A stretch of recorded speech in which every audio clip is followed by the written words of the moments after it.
Sa kabila ng mga nailatag para sa ating seguridad sa enerhiya, panatag ang aking loob na kaya nating umangat pa. We have begun to embark on the establishment of hydrogen power plants. Multiple projects are now in their pre-developmental stage in Marinduque, in Masbate, Zamboanga, Sibugay, Basilan, and other potential areas. Pushing the envelope further, perhaps it is time for us to revisit nuclear energy production.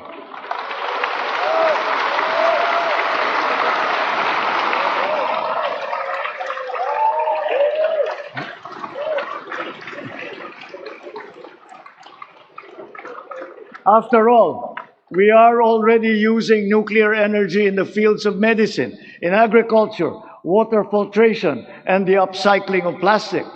We are confident in its capacity to reinforce our energy security and to bring down the cost of electricity in our country. Titiyakin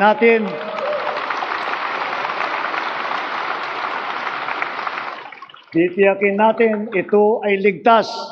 Titiyakin din natin may papaliwanag na mabuti sa publiko ang magandang dulot sa atin ng enerhiyang nuklear.